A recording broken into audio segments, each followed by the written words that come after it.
Ladies and gentlemen, weebs and waifus, welcome to Kill World here on YouTube. Now, what do you get when you have a legendary retired assassin turned family guy? Pun intended. Being hunted down by a malicious order of killers? That's right, you get the plot to one of this year's most anticipated anime, Sakamoto Days. Now, as of the recording of this video, there are 9 episodes out right now, with episode 10 on the way. So I will be covering the anime thus far, and let you, the viewer, decide if you think this anime is worth your time. But of course, before we get into my review of the season so far, if you haven't already, please make sure to like, comment, subscribe, and hit that notifications bell to alert you of new videos being posted to the channel. I would greatly appreciate your support. Now, without further ado, Sakamoto Days. Let's talk about it.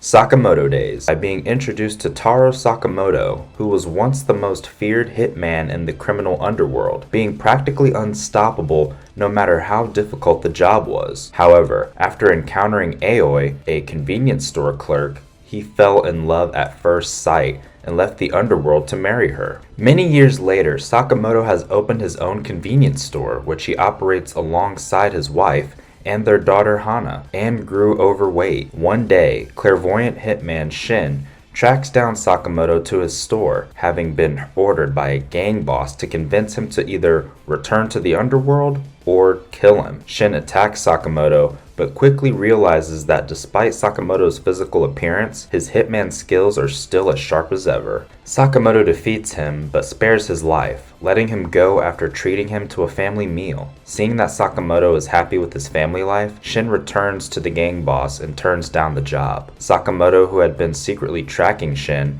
intervenes and helps Shin defeat the gang. Afterwards, Sakamoto hires Shin to be a clerk at his store. Shin proves to be an effective store clerk, being able to use his clairvoyance to figure out what customers need. He also learns that Aoi heavily disapproves of Sakamoto's former life as a hitman, and has threatened to divorce him if he ever returns to that life. Sakamoto and Shin then head to the local Chinatown district to purchase some meat buns, only to be interrupted when they encounter a young girl named Lu, fighting off a group of thugs with her martial arts skills. Sakamoto helps Lu escape, and she explains that she is the sole survivor of her mafia clan that was wiped out by a rival clan in order to claim a treasure room key in her possession. Sakamoto offers to help Lu in exchange for her baking some replacement meat buns when a pair of assassins hired by the rival mafia clan attack. During the fight, Shin is able to read Sakamoto's mind and finds out that he made a promise to Aoi never to kill anybody ever again, and to instead make up for his violent past by helping others. Sakamoto is able to defeat both the assassins and rival mafia clan, leaving them to be apprehended by the authorities. Lu opens the treasure room and finds out it stores the single most valuable treasure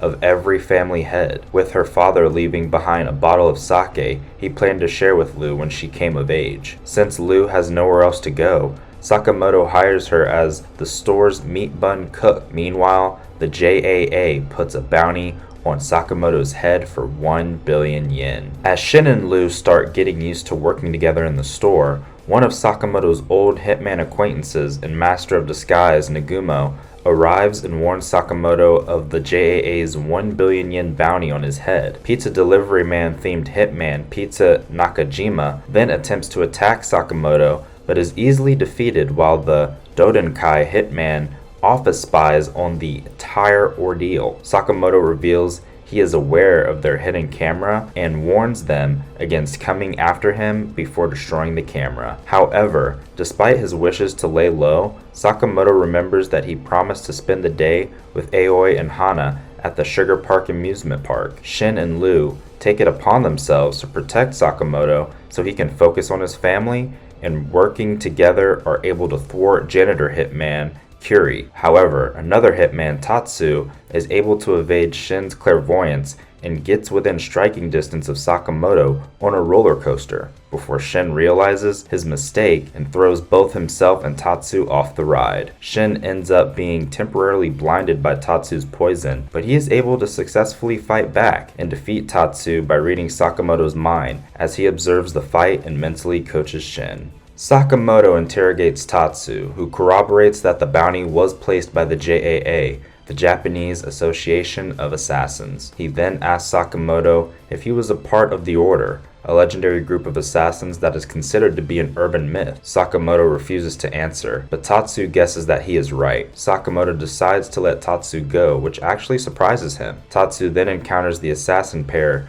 of Boiled and Obiguru. Obiguru, by the way, is voiced by one of my favorite WWE women's wrestlers, Alexa Bliss, so if you are a wrestling fan, also make sure to check out this anime. Meanwhile, Sakamoto, Shin, and Lu spend the rest of the day at the park with the family, with their final stop being the haunted house attraction where Boiled and Obiguru have set up their trap. Boiled is able to separate Sakamoto from the others, while Obiguru captures Shin, Lu, Aoi, and Hana and keeps them hostage. Boiled relentlessly attacks Sakamoto using a rocket-powered gauntlet and explosive balls to keep the upper hand, venting about how he greatly respected Sakamoto and believed they were friends during their time at the JCC Assassin School, only to feel betrayed when he found out Sakamoto never truly cared about or even remembered him. As he is beaten down, Sakamoto finally remembers Boiled through the time he showed him the chemical composition of the gunpowder he uses for his explosive balls and gauntlet. Sakamoto then revives himself with his body no longer fat and returned to his original Hitman form, so he can fight Boiled with his true capabilities. Being thin again, Sakamoto's speed and strength is greatly enhanced, and he manages to beat Boiled into submission, stating that even though he is no longer a hitman, he remains strong due to his desire to protect his family. Meanwhile, Obiguru becomes extremely impressed with Lu's drunken kung fu style that allows her to be evenly matched against her and lets everybody go out of respect. Witnessing Sakamoto's true strength, Boiled's respect for him is restored, and he agrees to stop pursuing the bounty. Aoi learns about the bounty and angrily reminds Sakamoto that one of their family rules is that they cannot keep secrets from each other, and tells him to put the matter to rest. Sakamoto, Shin, and Lu head to the Dondenkai headquarters, where they find the entire office wiped out. They also find Nagumo, who explains that the Order, the JAA's special squad of the most elite assassins in Japan, has been tasked with investigating a string of murders of hitmen by a mysterious individual only known as X. He also implies X is also responsible for the bounty, given the murders started at the same time the bounty was posted. Realizing that he was weaker, Sakamoto begins training to regain his strength, while Shin and Lu fend off Hitman looking for Sakamoto. Amateur freelance hitman Hisuke decides to take on Sakamoto's bounty, hoping that the 1 billion yen will bring him out of poverty and help take care of his pet bird Pisuke. However, when he enters Sakamoto's store, he does not recognize Sakamoto, who successfully bluffs him into thinking he entered the wrong store. With few other options for income, Hisuke decided to enter a paintball competition with the 1 million yen prize. However, Sakamoto also decides to enter the same contest in order to get the money needed to fix the damage all the various hitmen have caused to his store. Hisuke is disheartened to hear that only teams are allowed to participate in the competition, and Sakamoto and Shin take pity on him and allow him to join their team. When the competition starts, Sakamoto and Shin are shocked that Hisuke is actually an extremely talented marksman. Unfortunately, a drunk Lu accidentally reveals to Hisuke that Sakamoto is indeed his target. Hisuke switches his airsoft rifle with a real one and reluctantly targets Sakamoto and Shin. Shin uses his clairvoyance to pinpoint Hisuke, and Sakamoto destroys his rifle with the thrown rock. Hisuke reveals he cannot defeat Sakamoto, but the latter compliments Hisuke's sniping skills. However, they are forced to use the prize money to fix all the damage Hisuke's bullets caused. Later, Aoi tells Shin the story of how she first met Sakamoto, while Sakamoto warns Shin not to read Aoi's mind. While Sakamoto and Aoi are attending a school event, Shin and Lu are left to mind the store. They both get into an argument, and when Lu complains about how uncomfortable she feels that Shin can read her mind, he gets upset and leaves the store.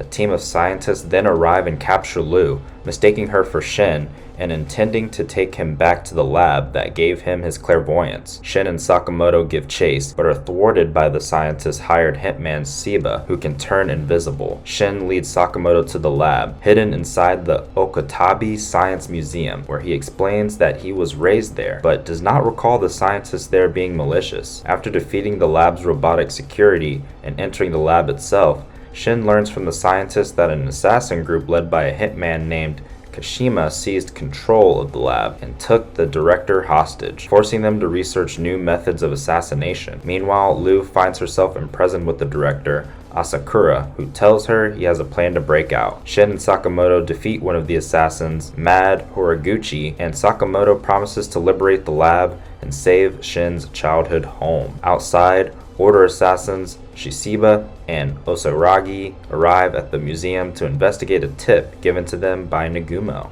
At the store, Hisuke finds Aoi saddened that Sakamoto and the others have left, so he sends Pisuke to find them. At the lab, Horiguchi quickly recovers and continues his battle with Sakamoto and Shin. Meanwhile, Asakura tells Lu about his and Shin's past. Many years ago, a friend left Shin in Asakura's care. Inspired by Asakura's research into supernatural powers, Shin volunteered to be Asakura's assistant. One night, Shin accidentally drank a chemical Asakura was working on, which gave him his psychic powers. However, the other scientists soon grew afraid of Shin, and Asakura tried to create a cure for his powers. Offended at everybody's fear of him, Shin decided to run away from the lab. Learning that Shin has come to rescue the lab, Asakura unlocks the cell and escapes with Lu. Upstairs, Sakamoto and Shin are able to overcome Horiguchi's drugs and gadgets and defeat him for good. They then head out to find Lu, but are separated by a pit trap. Meanwhile, Shishiba and Osaragi confront Kashima, asking him for information about Slur. Sakamoto then drops down from the pit trap, and Shishiba and Osaragi leave Sakamoto to handle Kashima while they pursue Slur. Shin is ambushed by Shiba, but is able to mark Shiba with blood, allowing Hisuke to snipe him. Despite being wounded, Seba is able to ambush and wound Hisuke as well. Using his last bullet, Hisuke triggers a fire sprinkler that allows Shin to see and knock out Seba. Meanwhile, Sakamoto continues his battle with Kashima. Despite his numerous cybernetic enhancements, Kashima is still no match for Sakamoto, who easily defeats him. However, with Kashima's defeat, a self-destruct system in the lab is activated, causing the entire complex to begin to collapse. Shin and Hisuke head to the lower levels and reunite with Lu and Asakura, who subsequently apologize to Shin. Shin then uses his clairvoyance to find all of the scientists still trapped in the lab and evacuates them. Meanwhile, Shishiba and Osaragi manage to recover surveillance footage of Slur, while Shin encounters Slur himself, who requests he greet Sakamoto in his stead. After everybody is safe, Asakura thanks Sakamoto for taking care of Shin,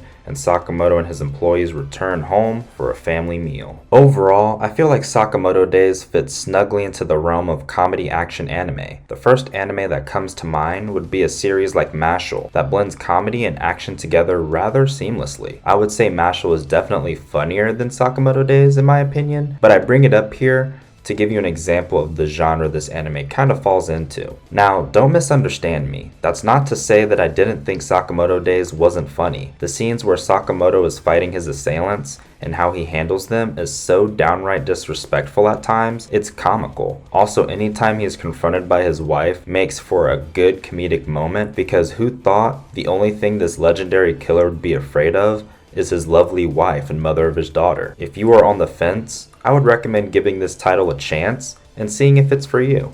If you have made it to this point in the video, a huge arigato to you. And if you are new to the channel, please, once again, make sure to subscribe. It would be greatly appreciated. And if you have seen Sakamoto Days, let me know in the comments, what would you rate the anime? I love hearing from you guys. And in the meantime and in between time, sayonara.